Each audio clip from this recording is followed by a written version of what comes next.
Exodo, Kabanatang 3. Inalagaan nga ni Moises ang kawan ni Jethro na kanyang biyanan na saserdote sa Madian, at kanyang pinatnubayan ang kawan sa likuran ng ilang at napasabundok ng Diyos sa Horeb.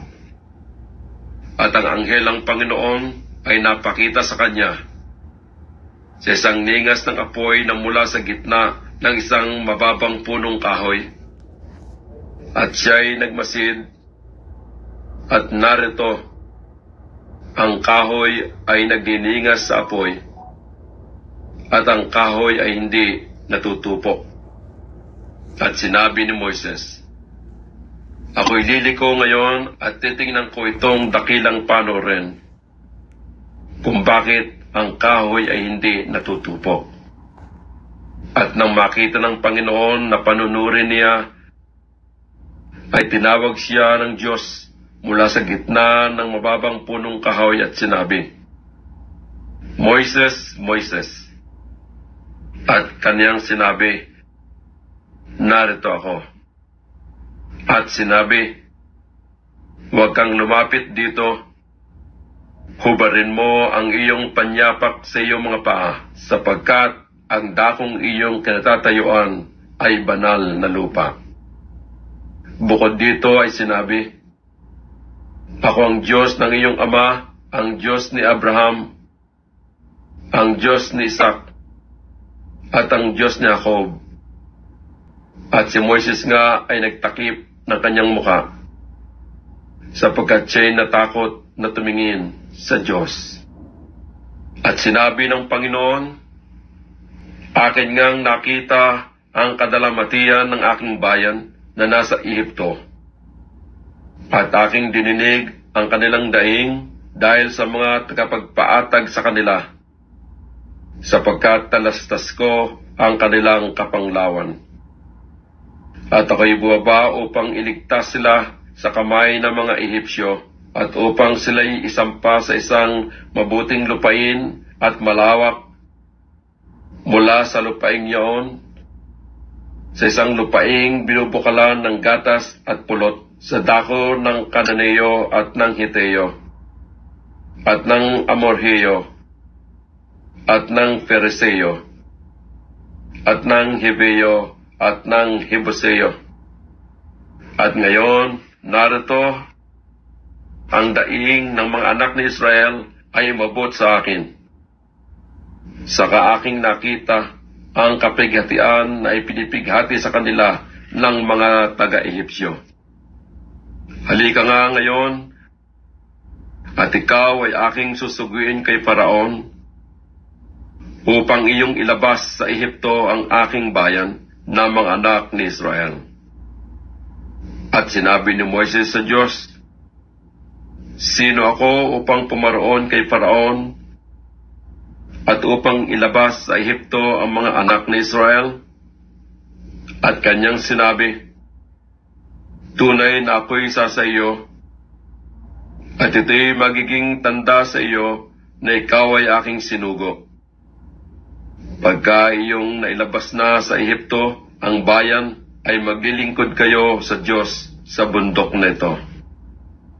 At sinabi ni Moises sa Diyos, narito, pagdating ko sa mga anak ni Israel, at sasabihin ko sa kanila, sinugo ako sa inyo ng Diyos ng inyong mga magulang. At sasabihin nila sa akin, ano ang kanyang pangalan?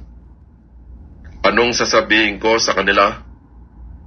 At sinabi ng Diyos kay Moises, ako yaong ako nga. At kanyang sinabi, ganito ang sasabihin mo sa mga anak ni Israel, sinugo ako sa inyo ni ako nga. At sinabi pa ng Diyos kay Moises, ganito ang sasabihin mo sa mga anak ni Israel, sinugo ako sa inyo ng Panginoon ng Diyos ng inyong mga magulang, ng Diyos ni Abraham, ng Diyos ni Isaac, at ng Diyos ni Jacob. Ito ang aking pangalan magpakailanman, At ito ang aking pinakaalaala sa lahat ng mga lahi. Yumaon ka at tipunin mo ang mga matanda sa Israel at sabihin mo sa kanila, ang Panginoon, ang Diyos ng inyong mga magulang, ang Diyos ni Abraham, ni Isaac at ni Jacob, ay napakita sa akin na nagsasabi, tunay na kayo aking dinalaw, at aking nakita ang ginagawa sa inyo sa Ehipto. At aking sinabi, aking aalisin kayo sa kapigatian sa Ehipto, at dadaling ko kayo sa lupain ng Kananeo, at ng Hiteo, at ng Amorheo, at ng Feriseo, at ng Hiveo, at ng Habuseo, sa isang lupaing binubukalan ng gatas at pulot.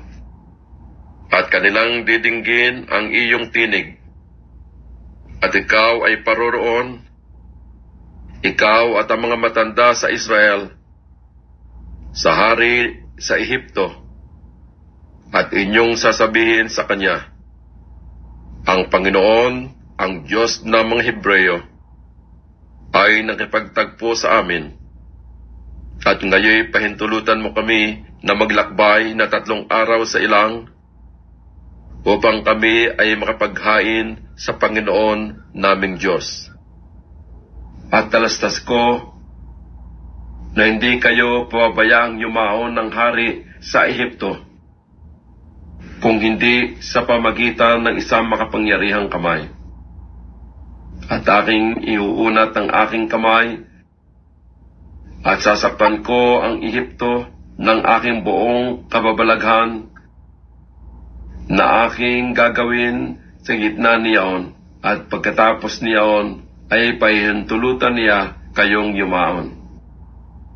At pagkakalooban ko ang bayang ito ng biyaya sa paningin ng mga Ehipsyo, ay mangyayari na pagyaon ninyo ay hindi kayo yayaong walang dala, kundi ang bawat babae ay hihingi sa kanyang kapwa at sa tumataan sa kanyang bahay ng mga hiyas na pilak at mga hiyas na ginto at mga damit, at inyong ipagsusuot sa inyong mga anak na lalaki at babae, at inyong sasamsaman ang mga Ehipsyo.